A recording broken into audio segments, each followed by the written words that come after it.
तो ये Indian politics बहनचोद ये इतना गंदा हो गया कि जितना इसको गंदा बोलिएगा उतना कम ही है।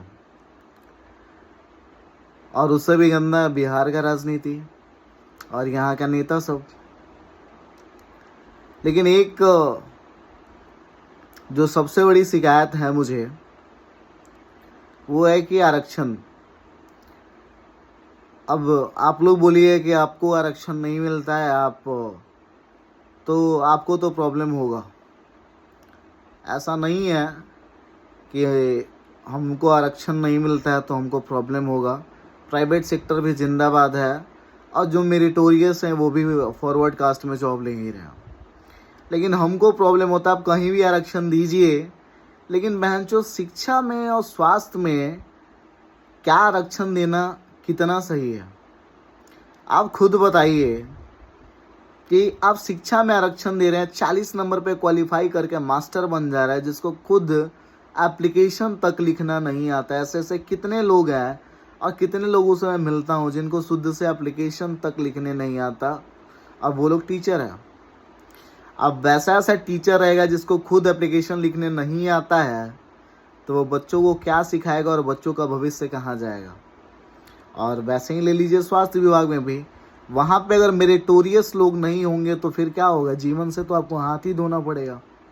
तो कम से कम ये दोनों सेक्टर, शिक्षा और स्वास्थ्य सेक्टर छोड़ करके आपको जहाँ आरक्षण देना है दीजिए, लेकिन इन दोनों विभाग में जो भविष्य का निर्माण करते हैं, किसी की जिंदगी पे बनी है, वहाँ पे तो आरक्षण मत दो यार। अब बताओ बहनचोद, यहाँ पे आप बोलते हो बिहार की अगर मैं बात करूँ, बहनचोद लिटरेसी रेट बोलता है सब 62% का, लौड़ा 62% का लिटरेसी रेट। अगर 62% का लिटरेसी रेट होता तो बिहार साइन कर रहा होता, यहाँ का सब लोग ना जा कर के लोहा फैक्ट्री में 5,000 या 10,000 पे लोहा नहीं पीटता, रोज पलायन नहीं करता। आप आइए यहाँ पे कभी बिहार में और देखिए यहाँ का स्थिति। कहीं कहीं किसी किसी विश्वविद्यालय में छोड़ दीजिएगा और कुछ पार्टिकुलर जगह अगर छोड़ दीजिएगा तो 70% जो यहाँ पे इंटर तक तो फिर भी थोड़ा सा चाप चढ़ा के एग्जाम लेता है, सब गार्डिंग करता है, वो भी क्लास नहीं चलता है, बच्चा ट्यूशन से पढ़ता है, ट्यूशन वालों का ही पूरा रोजगार है यहाँ पे। और ग्रेजुएशन में ये तो एकदम खुला, मतलब 30% का ही अच्छे से एग्जाम लेता होगा। 70% आप कॉलेजेस में चले जाइएगा तो गेस्ट पेपर ओपन करके एग्जाम दिया जाता है और वहाँ पे टीचर और कोई कुछ भी बोल भी नहीं सकता। क्या बोलिएगा? थुराने लगेगा, तारा बहिन चोदो पढ़ैले नहीं का क्लास एको दिन करवैला ना चंपो बतलई का मरबे नु करिया सब। ऐसे ही लोग ग्रेजुएशन पास कर जा रहा है, बीएससी कर जा रहा है, एमएससी कर जा रहा है, पीएचडी तक कर जा रहा है और एप्लीकेशन तक लिखने नहीं आ रहा है। और ऐसा ऐसा तो लोग है जो ग्रेजुएशन और पीएचडी कर लिया लेकिन उसको ऑनर्स का पेपर सही से बोलना तक नहीं आता, पता तक नहीं है। ऐसे ऐसे भी बच्चे हैं। अब बताइए कि वो लोग डिग्री होल्डर है, उनका नाम तो डिग्री होल्डर में जा रहा है कि वो लोग ग्रेजुएट हैं, पीएचडी होल्डर है, एमएससी किया हुआ है, लेकिन नॉलेज के नाम पे घंटा।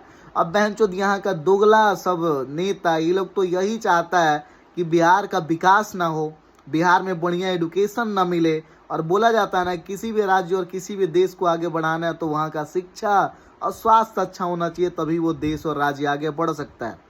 अब बढ़ेगा कैसे ये राज्य और जो देश तभी आगे बढ़ेगा जिस दिन बहनचोद ये जितना दोगला सब नेता है और इस सब के घर का लड़का सरकारी स्कूल में पढ़ना शुरू कर दिया और सरकारी अस्पताल में सबके इलाज होना शुरू हो गया ना, उसी दिन देश सुधर जाएगा, उसी दिन